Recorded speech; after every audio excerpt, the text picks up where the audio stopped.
Okay, so day 5 of my exodus, and I am cooking for the first time in the camper since I've been in here.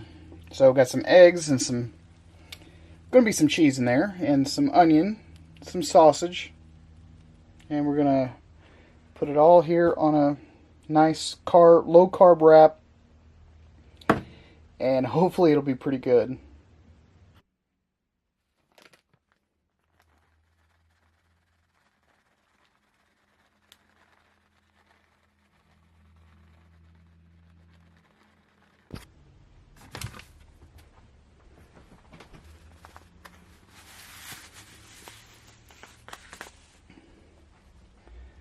So if you don't know what nutritional yeast is, it's basically like inactive yeast. It's not like brewer's yeast or anything like that, but it has a ton of B vitamins, stuff like that, and it tastes like cheese. So it actually tastes really, really good. It's about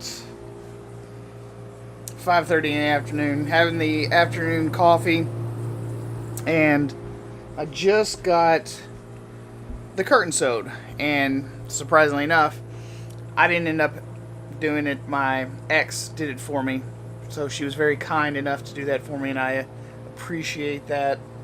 But yeah, so I was able to get some of the length cut off. I think I cut off I cut off 8 inches, and then we hemmed about 2 inches. So they, in theory, shouldn't be dragging the floor down here anymore.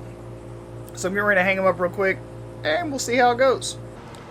So there we go.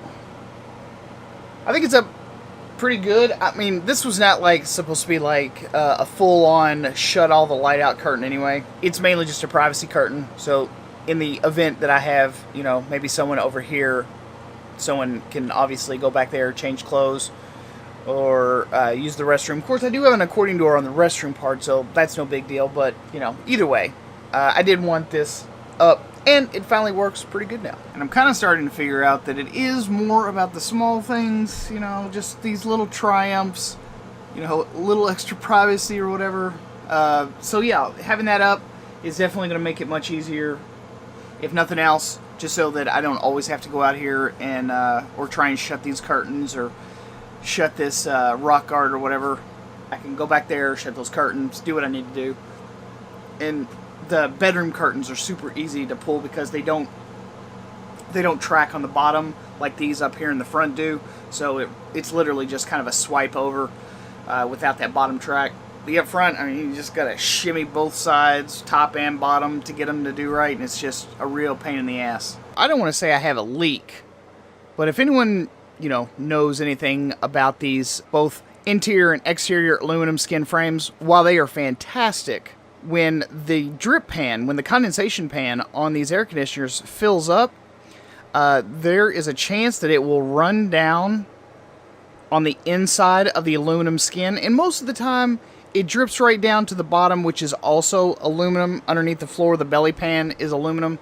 Sometimes it gets hung up right here, and it drips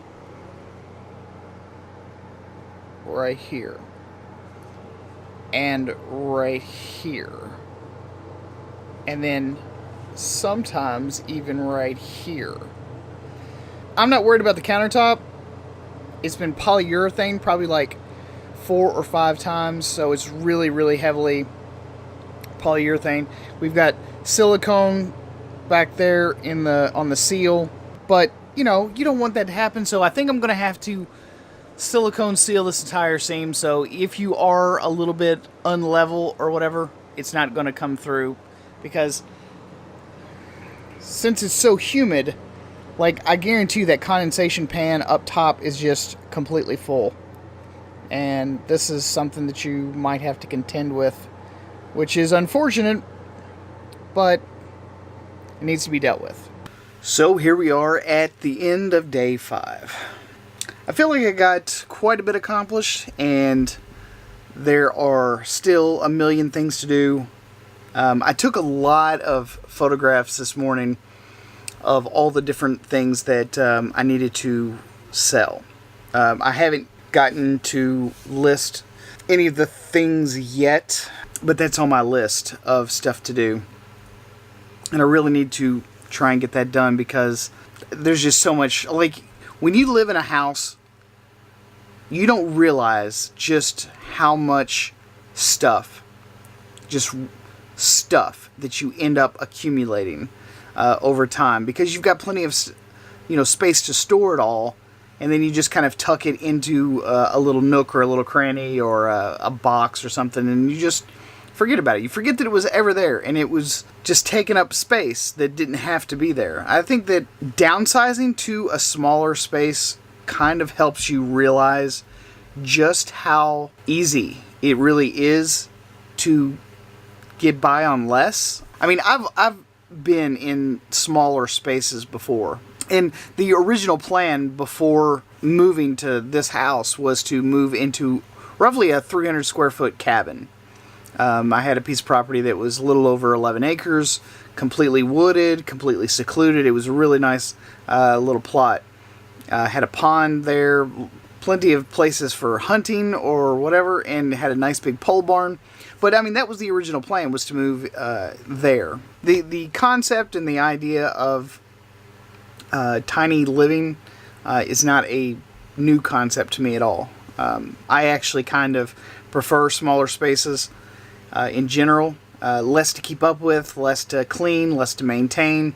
Even still, this is considerably smaller than 300 square feet, and going back in there and trying to figure out what's important and what to take, what to keep, what to get rid of. It was pretty interesting to realize just like all the stuff that I'd just been hanging on to, stuff that I hadn't used in years, stuff that I couldn't really care less. Like, if it disappeared tomorrow, like, you wouldn't even notice. You really wouldn't. Like, you would just go on about your day, and it wouldn't be anything. But to get to this point and kind of distill down your entire life so that you can fit it in a 28-foot camper, it does. It opens your eyes quite a bit. So that's what I pretty much did today. Got those pictures taken, and I guess I'm going to start listing pretty soon. Going to march toward day 6 of my exodus. So if you guys are new, why don't you consider subscribing, follow along, and see what I do, see what happens. Like I said from the very beginning, if you guys have any advice, or if you just got any words of encouragement, those would be really, really awesome right now. So at any rate, guys, I'm going to call it a night and tuck her out, I think. Thanks again to everyone that has decided to follow me and watch my progress. I appreciate it, and I will see you guys again on the next one.